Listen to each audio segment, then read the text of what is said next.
규모가 작은 이사할 때는 네. 우리 게시판 봐도 용달 전화 주세요 댓글만 달리고 이게 그치. 누군지도 모르고 레퍼런스도 없고, 근데 그런 부분들을 해결이 된다고 하면 뭐 저라도 쓸 것 같아요.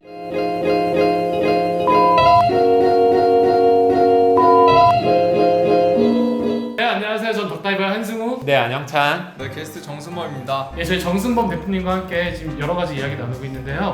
대표님 하고 계시는 좀 비즈니스를 좀 더 소개를 좀 부탁드립니다. 저희가 지금 하고 있는 일은 고객이 짐을 옮기는 데 있어서 발생되는 문제점을 푸는 이제 회사입니다. 그 과정에서 저희는 이제 화물 자동차라는 네. 것에 집중을 했고, 지금 화물 자동차를 통해서 짐 운반하는 서비스를 도와드리고 있습니다.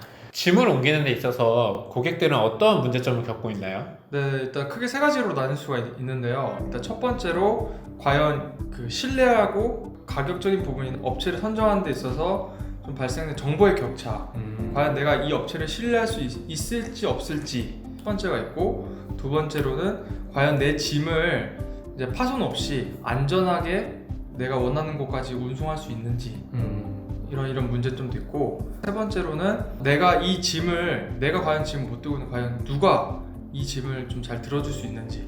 그러면은 그 문제점을 지금 하시는 서비스에서는 어떻게 해결하고 계신가요? 저희가 이제 완벽하다고 좀 표현하는 거는 조금 아닌 것 같고, 저희도 이제 계속 노력 중인 게 이 고객한테 최고의 좀 좋은 서비스와 좋은 가격, 짐을 운반하는 거나, 그리고 짐을 보다 더 안전하고 뭐 보험 처리가 된다든지 그렇게 처리되는 부분, 그리고 짐을 들 때도 조금 더 신속하고 또 빠르게 들 수 있는 부분, 그런 데 좀 집중하고 있습니다. 그러니까 기본적으로 이사할 때 발생할 수 있는 모든 신뢰적인 문제를 좀 완벽하게 해결하려고 하는 게 네, 핵심이겠네요, 이거는. 네 맞습니다. 가성비를 어떻게 추구하게 되는지. 네, 저희도 지금 그 부분 계속 노력 중에 있는데, 그러니까 짐을 옮기는 데 있어서 뭐 예를 들어서 화물차를 통해서 이사를 하는데 내가 이 화물차를 불렀어요. 네. 근데 막상 고객과 이제 화물차 아저씨가 현장에서 만났는데 거기서 이제 발생되는 실랑이가 굉장히 좀 많아요. 예를 들어서 뭐 기사님 입장에서는 이 짐이 분명히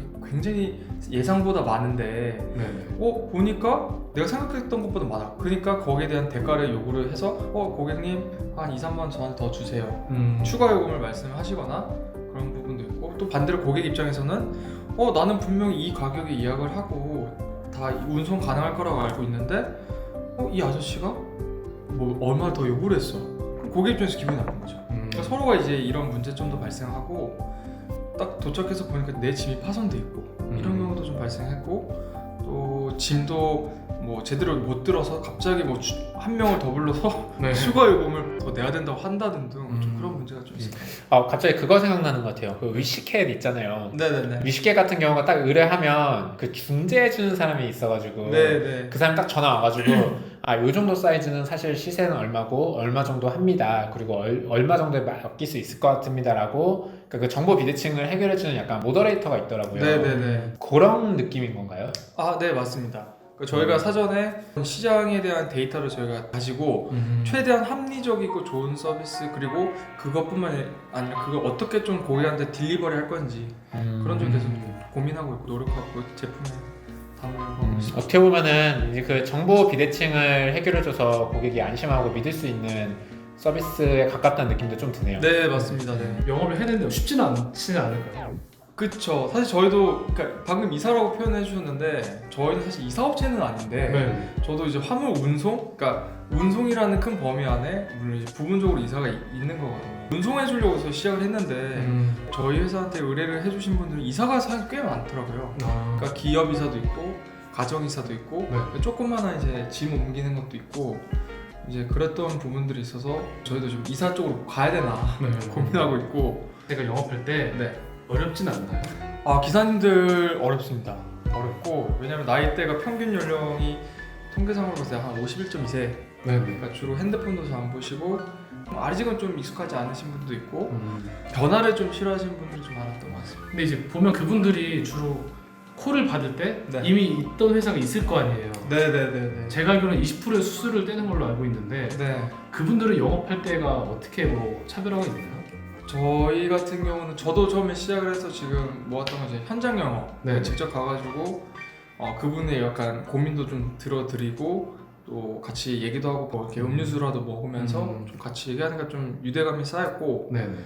좀 그렇게 접근할 수밖에 없는 거예요. 업의 특성에 따라 좀 다른데 저희는 좀 그렇게 접근하고 있어요. 저는 이거 되게 저도 필요하다고 느끼는 부분은 요즘 1인 가구 워낙 많잖아요. 그리고 패스트5 있는 것처럼 그 스타트업이나 그런 기업 규모도 엄청 작은 규모가 많이 나오고, 근데 그런 거 이사할 때 유명한 브랜드들이 많긴 하잖아요. 쌍마도 있고 뭐 영구이사 이런 거 있지만 네. 그런 것들은 사실 되게 가정 이사나 이렇게 좀 규모가 큰데 이런 규모가 작은 이사 할 때는 네. 우리 게시판 봐도 용달 전화 주세요 댓글만 달리고 이게 누군지도 모르고 레퍼런스도 없고, 근데 그런 부분들을 해결이 된다고 하면 뭐 저라도 쓸 것 같아요 사실. 특히 그런 리뷰 좋게 달리고 기분 네. 친절하고 그러신 분들 네. 저라도 10,000원 주고 더 20,000원 주고 더 하고 싶으니까 당연히 네. 예, 그런 분도 좋을 것 같고, 이제 보면 이사를 같이 나누면서 이제 영업하면 옆에 지켜볼 거 아니에요. 네. 그러면 그때 뭐 에피소드라든지 그런 게 없나요? 많죠. 저는 이제 한 번은 저희 목동 쪽에도 이제 그 화물 터미널이 하나가 있고 네네. 지금은 없어졌는데 양재 쪽에서 한 번 있었다가 이제 갔었는데 제가 목동 그 서부 터미널 쪽에 한 번 갔을 때 이야기인데, 그때 이제 터미널이 엄청 좀 오래됐어요. 네. 오래되고 이제 가면은 되게 오씨 뭐지 약간 아직도 이런 데 있나 이렇게 생각이 들 정도인데, 영업하러 이제 딱 가니까 아저씨들이 이제 차 안에 계신 분도 있고 물류 회사 마치 이제 기사님들 쉬는 공간도 있고 막 그랬었어요. 가서 똑똑똑 하고 들어가니까 아직 다 이렇게 누워 있으신 거예요. 사실 저희는 이런 서비스 준비하고 있는데 좀 이런 거 한번 써보시면 어떻겠냐 얘기를 했었는데, 아니 지금 막 하면서 막 하소연도 하시면 욕도 하고 또 뭐 팔러 왔나 보다 아, 이런 경계심이 있으니까 나가라고, 지금 우리 안 산다고 그런 것도 있었고, 좀 그렇게 하다가 이제 한 번 하고 한 몇 시간 이에 텀을 다시 둬가지고 좀 바깥산 사들고 가니까 아저씨가 그게 좀 좋아하시더라고요. 역시 물건에 약하시다고 음료수 하나 사들고 가니까 좀 달라지시더라고요. 그런 에피소드 좀 있었습니다. 쉽지 않았던 것 같아요 확실히. 자, 그리고 파손이 된 적 있었나요? 이제 기사님이랑 저랑 둘이서 이렇게 그 원룸 이사를 했었어요. 근데 이제 짐을 다 안전하게 싣고 이제 그 도착지에서 이제 짐을 내리고 있는 와중에 기사님이 딱 짐을 내다가 그 가구를 하나 떨어뜨린 거예요. 네. 오씨 큰일 났다. 딱 네. 둘이 순간 저 딱 눈 마주 딱 얼어가지고 큰일 났다. 이거 어떻게 하지? 저는 왜냐면 파손 없이 최대한 안전하게 해드리고 싶었는데 기사님이 그걸 떨어뜨리니까 저 어떻게 반응할지 모르겠더라고요. 그래서 둘이 고민하다가 이거를 그 솔직히 말씀드렸어요. 정말 죄송하고 이건 좀 제가 좀 배상해드리겠다.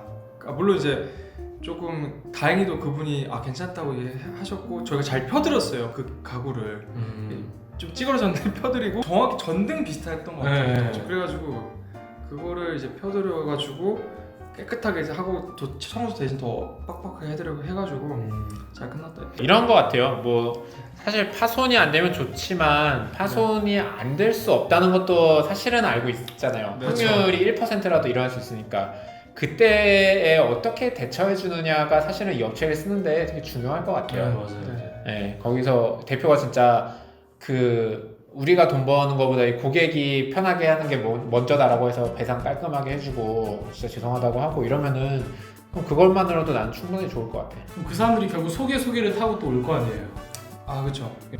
요즘 제가 아까 화물 운송으로 시작했는데 이사가 정말 많이 들어가지고 네. 저도 좀 아까 말씀드린 저 이사 쪽으로 저 이사 업체를 해야 되나? 이사 쪽으로 해야 지금 계속 그쪽 수요가 너무 많이 몰리다 보니까. 그쪽 수요 확실히 확실히라기 하보다는 지금까지는 저희한테 좀 그런 식으로 좀 의뢰를 많이 주셨습니다. 되게 좋네요. 시장에서 그 부분에 반응이 있다는 거고 네네. 실제 했을 때 고객이 되게 만족했으니까 자꾸 또 연락이 오는 거잖아요. 네네네. 뭐 따로 뭐 보험 같은 거는 뭐 좀 들어봤나요? 보험적인 부분은 이제 기사님이 좀 개인적으로 좀 들어야 되는 부분이라서 저희도 좀 같이 그런 부분들을 좀 미리 말씀드리고 보험을 이렇게 좀 준비하셔야 된다 좀 알려드리고 그런 분들만 저희 쪽으로 계속 네. 하고 그 다음에 교육도 좀 해드리고 그렇게 좀 따로 CS 교육도 그분들 해드리고. 그러니까 제대로 아직까지는 저희가 시스템 구축이 안 됐는데 저희도 같이 얘기를 하면서 기사님 이런 부분 좀 잘 신경 써주시고 또 보험 이런 부분 반드시 얘기해 주시면 좋겠고 이렇게 괜찮은 서비스 지금 제공해주고 계신데 네. 뭐 이용하려면 막상 어디로 어떻게 가야 되나요? 저희가 이게 완벽하게 이게 서비스가 완전 런칭된 건 아니고 저희도 이제 개발을 계속 진행하고 버그도 잡고 수정하고 있는 단계고, 근데 이제 주로 이제 지금까지 했던 거는 이제 주로 이제 전화상으로 좀 많이 진행을 했었고, 네, 그래서 그렇게 좀 네. 저희 이제 곧 출시를 할 예정이라 좀 많이 지켜봐주시면 좋겠습니다. 네, 되게 앞으로 이제 커질 사업이라고 생각하면은 이렇게 초기 때 한번 써보는 것도 되게 재밌는 일이잖아요. 네. 그래서 여기 전화번호 네. 네, 밑에 빨리 넣어주시고요. 네. 네. 네, 이렇게 해서 한번 다들 필요한 일 있을 때 이렇게 믿을 수 있는 분한테 한번 이용해 보시는 거 되게 좋을 것 같아요. 네.